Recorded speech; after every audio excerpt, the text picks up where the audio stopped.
Assalamualaikum. Today we will discuss about Cauchy's integral formula and their consequences. इसके लिए इसके question solve करने के लिए हमें 4 बेसिक टॉपिक्स है जिनको स्टडी करना पड़ेगा। उसके बाद हम इजीली इसके क्वेश्चंस को सॉल्व कर सकते हैं। सबसे पहले है Cauchy इंटीग्रल थ्योरम। इसकी स्टेटमेंट देखते हैं क्या कह रही है। If f z is analytic at every point within and on a close curve c then this equation एक आ रही है। कह रहे हैं कि हमारे पास जो फंक्शन है अगर वो एनालिटिक है हर पॉइंट पे एक क्लोज कर्व के अंदर। सबसे पहली बात, क्लोज कर्व क्या है? कोई भी रैंडम क्लोज कर्व हमारे पास, जैसे कि एक रेक्टेंगुलर है, ये भी कोई भी रैंडम क्लोज कर्व हो सकता है। एनालिटिक का मतलब क्या है कि वो फंक्शन एनालिटिक है हर पॉइंट पे। इसका मतलब कि वो फंक्शन हमारा उस पॉइंट पे डिफरेंशिएबल है। ठीक है, इसके बाद हम आते हैं यहाँ पे, जैसे कि इसकी इक्वेशन दी हुई है कॉची इंटीग्रल फार्मूला की कि integration f z d is equal to zero, कि हमारा फंक्शन जो हर पॉइंट पे क्लोज कर्व के अंदर एनालिटिक है, इट मीन इसका इंटीग्रेशन इक्वल टू क्या है? ज़ीरो। उसके बाद बात करते हैं कॉचेज इंटीग्रल फार्मूला की। अच्छा, कॉचे जो है इंटीग्रल फार्मूला वो बेसिकली क्या कहता है कि जैसे कि हमने कॉची इंटीग्रल थ्योरम में पढ़ा कि जो हमारा फंक्शन एफ जी वो एनालिटिक है हर पॉइंट पे। ये कहता है कि क्लोज्ड कर्व के अंदर किसी एक पॉइंट पे हमारा जो फंक्शन है वो एनालिटिक है और उसकी वैल्यू इस फॉर्मूले के तो हम फाइंड कर सकते हैं। लेकिन क्वेश्चंस में जब हम सॉल्व करते हैं तो हम डायरेक्टली इस फॉर्मूले को नहीं माइंड में रखते, बल्कि इसको इस तरीके से यूज़ करके और एफ ए की वैल्यू निकालते हैं कि मतलब आप ये वैल्यू इधर मूव कर लें तो इसके अकॉर्डिंग हम सॉल्व करते हैं इसको। अच्छा, उसके बाद बात करते हैं इक्वेशन ऑफ सर्कल की। इक्वेशन ऑफ सर्कल, ऑब्वियसली इसके लिए हमने एक सर्कल ड्रॉ किया और सर्कल का मेन जो पार्ट है उसका सेंटर होता है और रेडियस। ठीक है। अच्छा, यहाँ पर हमारे पास एक इक्वेशन है मोड के अंदर z minus z naught equal to r. ये कम्प्लेक्स अगर हम पॉइंट ऑफ व्यू से देखें तो जी माइनस जी नोट जो है इक्वल टू, अगर उसको ज़ीरो पुट कर दें, मतलब ये जो वैल्यू मोड के अंदर दिए से इक्वल टू ज़ीरो पुट कर दें तो जी इक्वल टू जी नोट आ जाता है, जो कि हमारा बन जाता है सर्कल का सेंटर। और इक्वल टू आर जो दिया हुआ है वो ऑब्वियसली वो रेडियस ही है।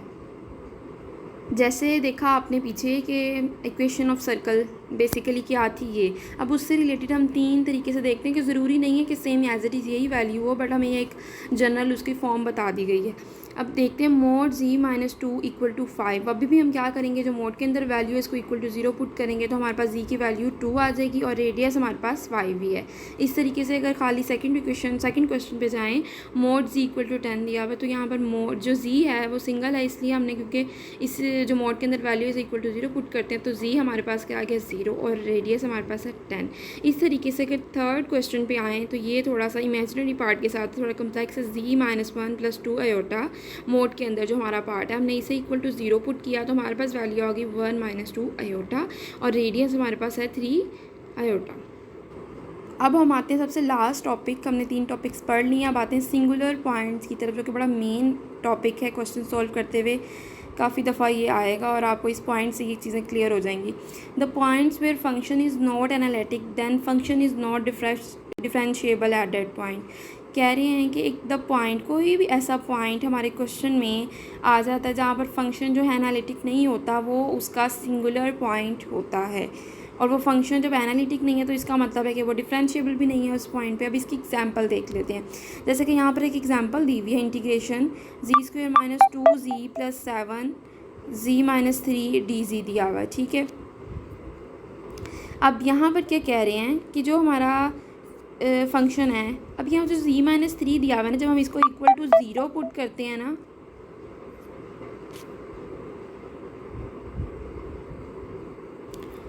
अब जो डिनोमिनेटर में हमारे पास वैल्यू लिखी हुई है जी माइनस 3, अगर हम उसको इक्वल टू 0 पुट करें ना तो हमारा फंक्शन वहाँ पर क्या हो जाता है, डिफाइन नहीं हो रहा होता। अगर फंक्शन डिफाइन ही नहीं हो रहा तो वो एनालिटिक भी नहीं है और वो डिफरेंशिएबल भी नहीं है, क्योंकि वो हमारे पास फंक्शन उस पॉइंट पे डिफाइन ही नहीं है।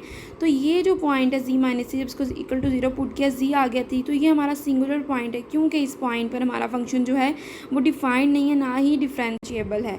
अच्छा, एक और चीज़ आपको बताती हूँ कि अगर हमें किसी भी क्वेश्चन में सिंगुलर पॉइंट्स दिए गए हैं तो इट मीन्स कि हम वो जो क्वेश्चन है उसको कॉची इंटीग्रल फार्मूला के थ्रू सॉल्व करेंगे। ठीक है। अगर इसी तरीके से मैं ये जी माइनस 3 ख़त्म कर दूँ, इक्वेशन सिर्फ ऐसे ही हो जी स्क्वायर माइनस 2z प्लस 7, तो इसमें तो कोई सिंगुलर पॉइंट गिवन ही नहीं है। तो ऐसे क्वेश्चन जिनमें सिंगुलर पॉइंट गिवन नहीं है उसको हम कॉची इंटीग्रल थ्योरम से सॉल्व करेंगे एट डायरेक्ट। बेसिकली क्या थी ये। अब उससे रिलेटेड हम 3 तरीके से देखते हैं कि ज़रूरी नहीं है कि सेम एज इट इज़ यही वैल्यू हो, बट हमें एक जनरल उसकी फॉर्म बता दी गई है। अब देखते हैं mod z minus 2 equal to 5। अभी भी हम क्या करेंगे, जो मोड के अंदर वैल्यू है इसको इक्वल टू 0 पुट करेंगे तो हमारे पास z की वैल्यू 2 आ जाएगी और रेडियस हमारे पास 5 ही है। इस तरीके से अगर खाली सेकंड क्वेश्चन पे जाएं, मोड z इक्वल टू 10 दिया हुआ है तो यहाँ पर मोड जो z है वो सिंगल है, इसलिए हमने क्योंकि इस जो मोड के अंदर वैल्यू है इक्वल टू 0 पुट करते हैं तो z हमारे पास क्या आ गया 0 और रेडियस हमारे पास है 10। इस तरीके से अगर थर्ड क्वेश्चन पे आएँ तो ये थोड़ा सा इमेजिनरी पार्ट के साथ थोड़ा कम्प्लेक्स है। z minus 1 plus 2 iota mode के अंदर जो हमारा पार्ट है हमने इसे इक्वल टू 0 पुट किया तो हमारे पास वैल्यू आ गई 1 माइनस 2 आयोटा और रेडियस हमारे पास है 3 आयोटा। अब हम आते हैं सबसे लास्ट टॉपिक, हमने 3 टॉपिक्स पढ़ लिए। अब आते हैं सिंगुलर पॉइंट्स की तरफ, जो कि बड़ा मेन टॉपिक है। क्वेश्चन सॉल्व करते हुए काफ़ी दफ़ा ये आएगा और आपको इस पॉइंट से ये चीज़ें क्लियर हो जाएंगी। The points where function is not analytic then function is not differentiable at that point. कह रहे हैं कि एक द पॉइंट, कोई भी ऐसा पॉइंट हमारे क्वेश्चन में आ जाता है जहाँ पर फंक्शन जो है एनालिटिक नहीं होता, वो उसका सिंगुलर पॉइंट होता है। और वो फंक्शन जब एनालिटिक नहीं है तो इसका मतलब है कि वो डिफरेंशिएबल भी नहीं है उस पॉइंट पे। अब इसकी एग्जांपल देख लेते हैं। जैसे कि यहाँ पर एक एग्जांपल दी हुई है, integration z² minus 2z plus 7 z minus 3 dz दिया हुआ है, ठीक है। अब यहाँ पर क्या कह रहे हैं कि जो हमारा फंक्शन है, अब यहाँ जो z माइनस 3 दिया हुआ है ना, जब हम इसको इक्वल टू 0 पुट करते हैं ना,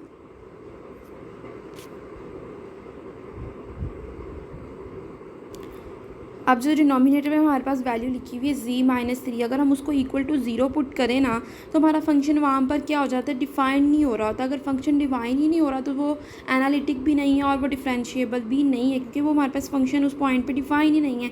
तो ये जो पॉइंट है z माइनस 3, जब इसको इक्वल टू 0 पुट किया z आ गया थी, तो ये हमारा सिंगुलर पॉइंट है, क्योंकि इस पॉइंट पर हमारा फंक्शन जो है वो डिफाइन नहीं है, ना ही।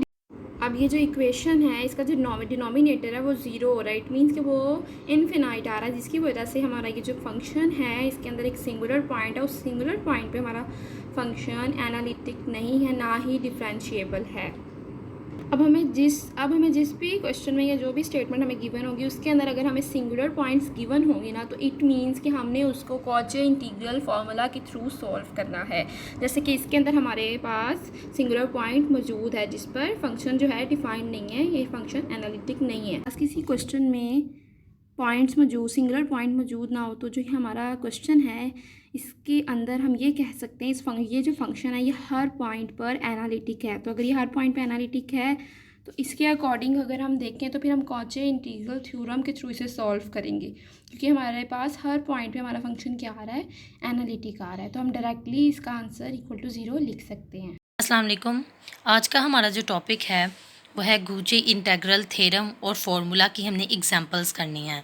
सो गूजे इंटीग्रल थ्योरम और फार्मूला की एग्जांपल्स को स्टार्ट करने से पहले हमें कुछ चीज़ों का रिव्यू करना बहुत ज़रूरी है, जिसमें सबसे पहले गूजे इंटीग्रल थ्योरम, जो कि एफ ऑफ जी का हमने इंटीग्रल लेना है with respect to curve C is equal to, इसका आंसर 0। गूजे इंटीग्रल फार्मूला, जिसमें f of z over z minus a का इंटीग्रल लेना है with about the curve C, और इसका answer 2 pi iota f of a आएगा। फिर इक्वेशन ऑफ सर्कल, जिसका formula z minus z zero is equal to r, और इसका मोड है जी माइनस जी ज़ीरो में जी ज़ीरो जो है वो हमारा सेंटर शो करेगा। कैसे? जब जी माइनस जी ज़ीरो को हम इक्वल टू 0 रखेंगे तो हमारे पास सेंटर आएगा और आर जो है वो हमारा रेडियस होगा, यानी इज इक्वल टू के जो लेफ़्ट साइड वाली वैल्यू होगी वो हमारा सेंटर होगा और जो राइट साइड पे है वो हमारा रेडियस होगा। नेक्स्ट हमारे पास आ जाते हैं सिंगुलर पॉइंट्स। ऐसे पॉइंट्स जिन पर फंक्शन जो है वो एनालिटिक नहीं होता उनको हम सिंगुलर पॉइंट्स कहते हैं। The points on which the functions are not analytic are called the singular points. Next अब हम इसके एग्जांपल्स को स्टार्ट करते हैं, जिसमें से सबसे पहली एग्जांपल है फाइंड जी स्क्वायर प्लस 5। इसका हमने इंटीग्रल लेना है अलोंग कर्व सी और वेयर। सबसे पहले हमने अच्छा यहाँ पर उन्होंने ये जो क्वेश्चन है ना इसको कुछ पार्ट्स में डिवाइड कर दिया है, ताकि फंक्शन एक ही है लेकिन उसको कई पार्ट्स में डिवाइड किया है ताकि हम एक ही फंक्शन को डिफरेंट तरीक़ों से करें और हमें उस क्वेश्चन की ज़्यादा अच्छे से समझ आए। सो सबसे पहले हमने देखना है कि ये फंक्शन जो है वो एनालिटिक है या नहीं है। एनालिटिक के लिए हमने पढ़ा था कि ये एक जो है अगर किसी फंक्शन का कॉन्टीन्यूस और यूनिक डेरिवेटिव हो तो वो एनालिटिक फंक्शंस होते हैं। सो यहाँ पर इसका एक कॉन्टीन्यूस और यूनिक डेरिवेटिव निकल सकता है। सो हमने देखा कि ये एक एनालिटिक फंक्शन है। अब सबसे पहले हम क्या करेंगे कि इस जो हमारी फर्स्ट कंडीशन है उसको हम सॉल्व करेंगे कि C is equal to Z mod is equal to 1। अब यहाँ पर हम सबसे पहले इसका सेंटर और रेडियस फाइंड करेंगे। सब सेंटर हम जो है लेफ़्ट साइड पे Z mod है हमारे पास, इसमें से हम Z को जो अंदर वाली वैल्यू है उसको हम 0 के इक्वल रखेंगे, तो सेंटर हमारा क्या आ जाएगा 0। और राइट साइड पे हमारे पास 1 है, राइट साइड से हम रेडियस फाइंड करते हैं तो R इज़ इक्वल टू 1 आ जाएगा।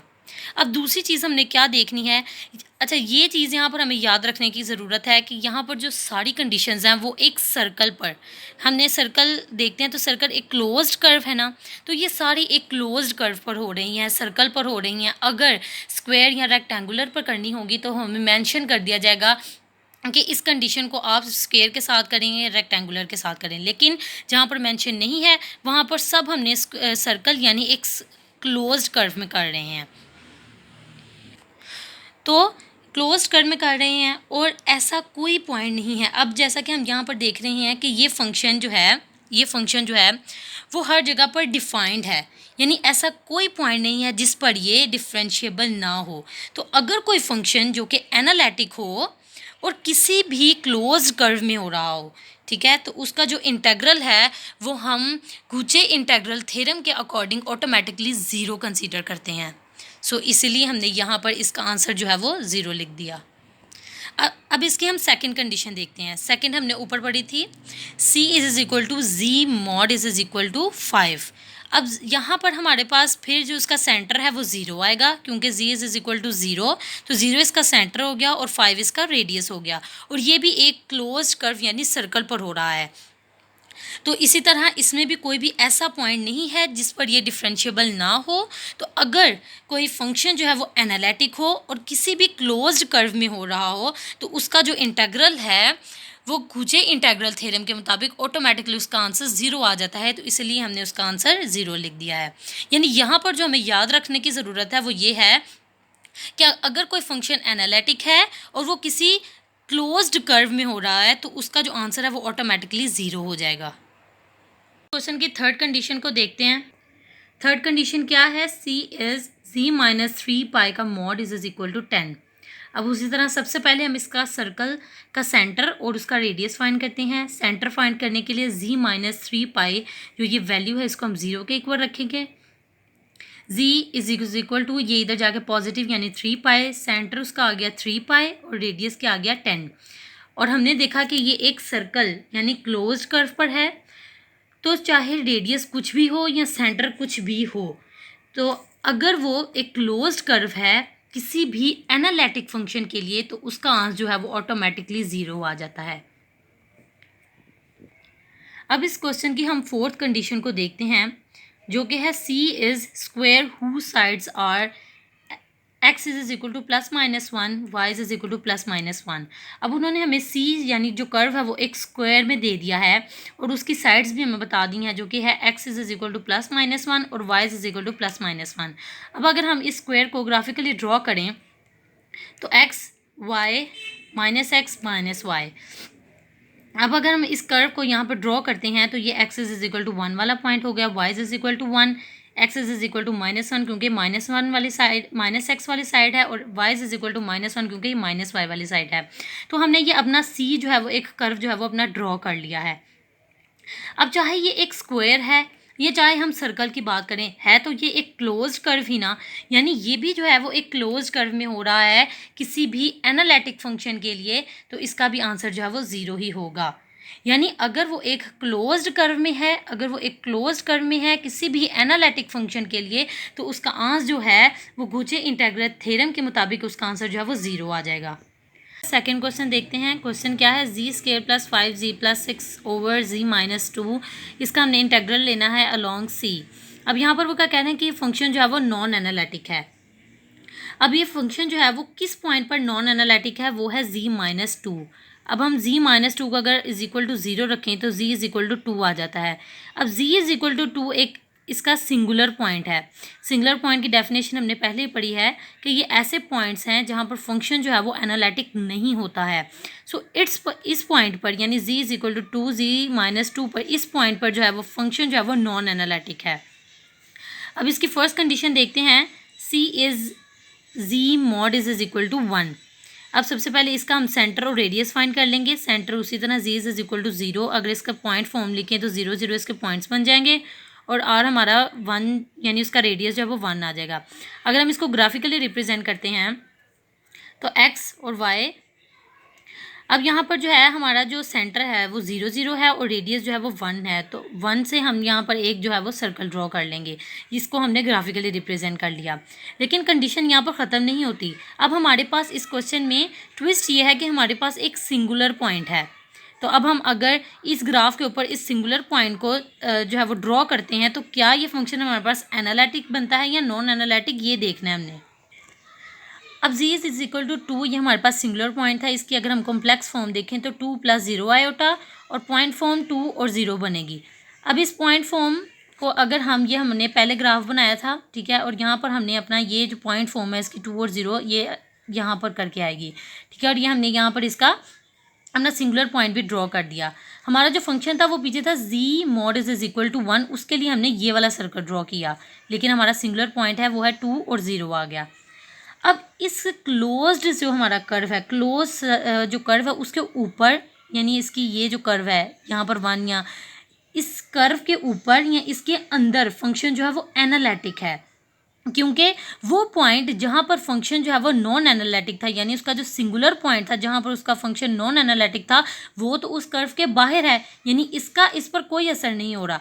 इसलिए इस क्लोज्ड कर्व के अंदर हमारा फंक्शन जो है वो एनालिटिक है और ये एक क्लोज्ड कर्व में हो रहा है, इसलिए इसका आंसर जो है वो ऑटोमेटिकली 0 आ जाएगा। अब इसकी हम सेकंड कंडीशन को देखते हैं जो कि है c is z mod is equal to 3। उसी तरह इसका हम सेंटर और रेडियस फाइंड करेंगे। Centre z is equal to 0, 0 हमारा सेंटर होगा जिसके पॉइंट्स 0 0, उसका रेडियस जो है वो 3 आ गया। अब अगर इसको हम ग्राफिकली देखें तो ये जो सबसे पहले हमने कर्व बनाया, उसके बाद हमने ये अपना सिंगुलर पॉइंट ड्रॉ किया। अब यहाँ पर उसका सेंटर जो है वो तो 0 0 ही है, लेकिन उसका जो रेडियस है वो हो गया है 3, यानी 1 2 और ये हमारे पास यहाँ पर करके 3, और हमने इसको इस तरह ड्रॉ कर लिया। अब यहाँ पर जो हमारा सिंगुलर पॉइंट है वो इस सर्कल के अंदर आ गया है, यानी ये हमारा सिंगुलर पॉइंट था, ये वो पॉइंट था जहाँ पर ये फंक्शन जो है वो एनालिटिक नहीं होता है। तो अब यहाँ पर एक प्रॉब्लम ये है कि हमें इस पूरे सर्कल में एक ऐसा पॉइंट मिल गया है जहाँ पर फंक्शन जो है वो नॉन एनालिटिक है, यानी there is a singular point into the circle, यानी इस सर्कल के अंदर सिंगुलर पॉइंट आ गया है, यानी जिसकी वजह से ये नॉन एनालिटिक हो रहा है। अब हमने जो कुछ इंटेग्रल थ्योरम पढ़ा था वो हम सारे एनालिटिक फंक्शंस के लिए यूज़ कर रहे थे। अब जैसा कि इस क्वेश्चन में नॉन एनालिटिक हम करने लगे हैं तो हम गुचे इंटेग्रल फार्मूला के ज़रिए नेक्स्ट क्वेश्चन सॉल्व करेंगे। अब हम यूज़ करेंगे गुचे इंटेग्रल फार्मूला जो कि हमने पीछे पढ़ा था f of z divided by z minus a, और इसका हम integral along curve c is equal to 2 pi iota f of a। अगर हम, और ये हमारे पास फंक्शन है जो कि हमें क्वेश्चन में दिया हुआ है, ये फंक्शन ये हमारा क्वेश्चन है, ठीक है। अब अगर हम देखें तो इसका जो ऊपर वाली वैल्यू है z² पर 5z प्लस 6, ये f ऑफ z है, और z माइनस 2 जो है वो z माइनस a है, ठीक है। अब हम क्या करेंगे, यहाँ पर z minus a z minus 2, यानी z और a इज इक्वल टू आ जाएगा 2, तो a इज इक्वल टू 2 को हम पुट करेंगे इक्वेशन 1 में। f of z minus a की जगह पर 2 is equal to 2 pi iota f, और a की जगह पर 2 हमने पुट कर दिया। अब यहाँ पर क्वेश्चन ये है कि f ऑफ 2 कैसे फाइंड करेंगे, how to find f of 2। हम क्या करेंगे, f ऑफ z यहाँ पर ये ऊपर वाली वैल्यू है, इन दोनों को हम इक्वल रखेंगे। f of z is equal to z² plus 5z plus 6। अब यहाँ पर हमने f ऑफ 2 फाइंड करना है तो z की जगह पर हम 2 पुट कर देंगे। f of 2 is equal to z² है तो 2² प्लस 5, z की जगह पर 2 प्लस 6, 2 का स्क्वायर 4 प्लस 5 2 10 6, और इन सबको प्लस करेंगे तो 20, यानी f ऑफ 2 की वैल्यू क्या आ गई 20। अब f of 2 is equal to 20 जो है वो हम इक्वेशन नंबर 2 में यहाँ पर पुट करेंगे। So f of z is equal to 2 pi iota, f of 2 की जगह पर हमने 20 पुट किया और हमारे पास आंसर क्या आ गया 40 पाई आयोटा। अब हम इसका थर्ड पार्ट देखते हैं। थर्ड क्या है, C is Z mod is equal to 2। अब यहाँ पर भी इसका जो सेंटर है वो 0 होगा, C इज इक्वल टू 0 और इसके पॉइंट्स हो जाएंगे 0 0 और इसका रेडियस जो है वो हो जाएगा 2। अब अगर हम इसको ग्राफिकली ड्रॉ करें तो यहाँ पर जो है वो 2 यहाँ पर है, यानी अब इसके सिंगुलर पॉइंट जो था, सिंगुलर पॉइंट से जो है वो हमारे पास ग्राफ ड्रॉ होगा।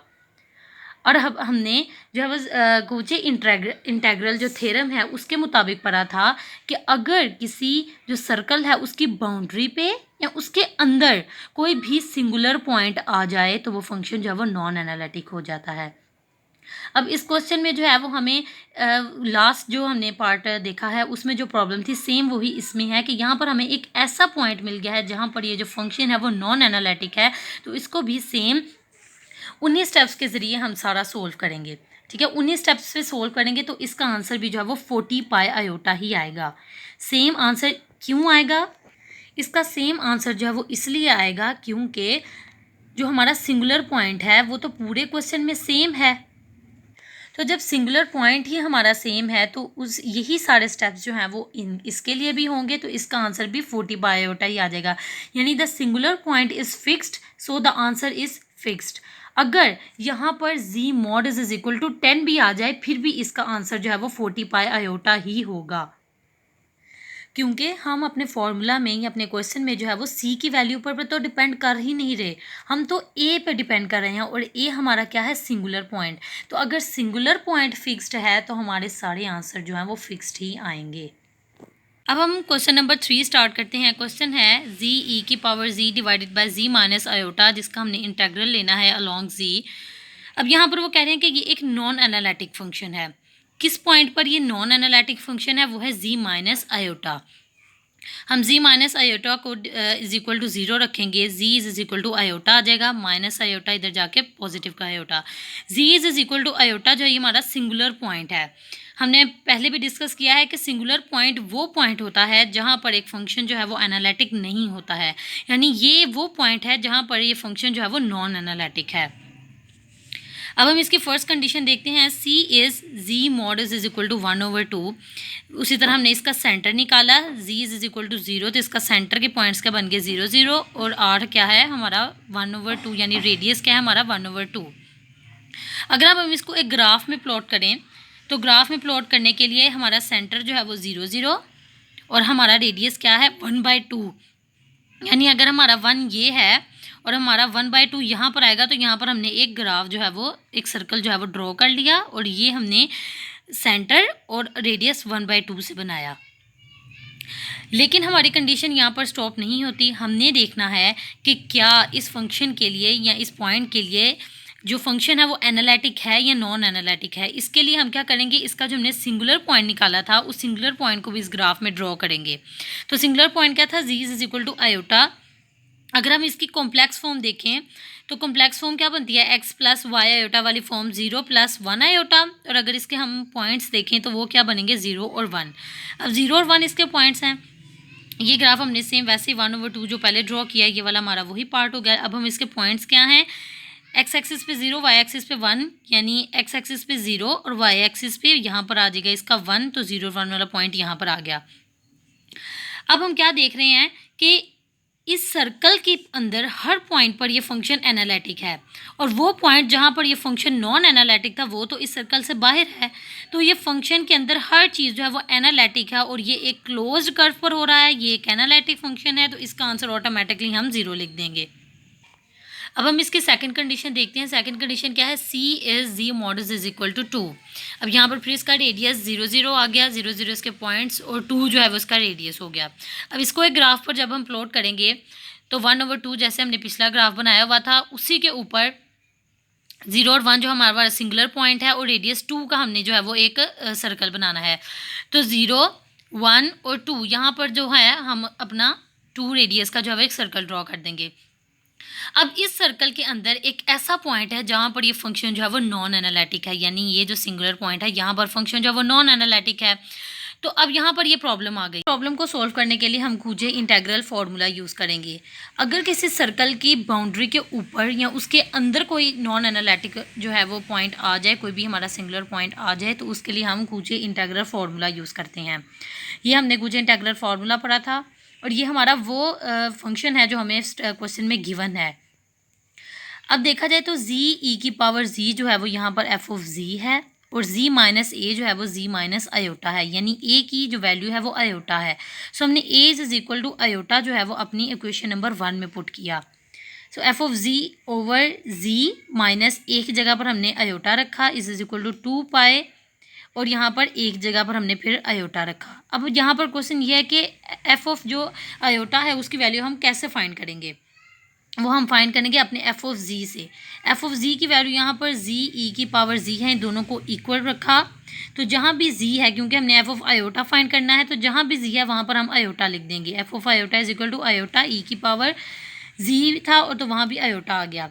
तो हम एफ ऑफ आयोटा की जो वैल्यू है उसको हम अपनी इक्वेशन नंबर 2 के यहाँ पर जो है वो हम पुट कर देंगे। सो 2 पाई आयोटा और अपनी जो हमारी आयोटा ई की पावर आयोटा की वैल्यू यहाँ पर आ गई। अब 2 pi iota iota iota square हो गया और ई आयोटा वैसे ही, आयोटा स्केयर जो है वो -1 होता है, -1 लिखा तो -2 पाई ई की पावर आयोटा जो है वो इसका आंसर आ गया। अब हम अपनी थर्ड कंडीशन देखते हैं, c is z mods is equal to 1। अब यहाँ पर सबसे पहले उसी तरह इसका सेंटर फाइंड करेंगे। सेंटर फाइंड किया तो उसके पॉइंट 0 0 आ गए और रेडियस जो है वो 1 है। अब रेडियस सेंटर 0 और रेडियस 1 का जब हम इस ग्राफ पर लिखेंगे तो सेंटर 0 और हमारा रेडियस जो है वो 1, तो यहाँ पर हाफ और यहाँ पर आ गया 1। तो यहाँ से हमने अपना जो है वो ग्राफ प्लॉट कर लिया, इधर को भी 1, यहाँ भी 1 और यहाँ भी 1। तो ये हमारा जो है वो सर्कल ड्रॉ हो गया। अब हम क्या करेंगे कि यहाँ पर 0 और 1 हमारा सिंगुलर पॉइंट था जहाँ से हमारा जो सर्कल है वो ड्रॉ हुआ है। तो अगर किसी फंक्शन की बाउंड्री, अगर किसी सर्कल की बाउंड्री पे या उसके अंदर कोई भी ऐसा पॉइंट हो जहाँ पर फंक्शन जो है वो नॉन एनालिटिक हो, तो हम उसके लिए गूचे इंटीग्रल फार्मूला के इन्हीं स्टेप्स को फॉलो करते हैं। लेकिन जैसा कि क्वेश्चन का जो हमारा जो सिंगुलर पॉइंट था वो तो पूरे क्वेश्चन के लिए जो है वो फिक्स्ड था। तो जब सिंगुलर पॉइंट फिक्स था, जब हमने ए की वैल्यू आयोटा, तो इन स्टेप्स, इस जो कंडीशन है उसके लिए भी हम सेम स्टेप्स फॉलो करेंगे। तो इसका आंसर भी जो है -2 पाई ई की पावर आयोटा ही आएगा। जब सिंगुलर पॉइंट फिक्स्ड है तो हमारा आंसर भी फिक्स्ड ही आएगा।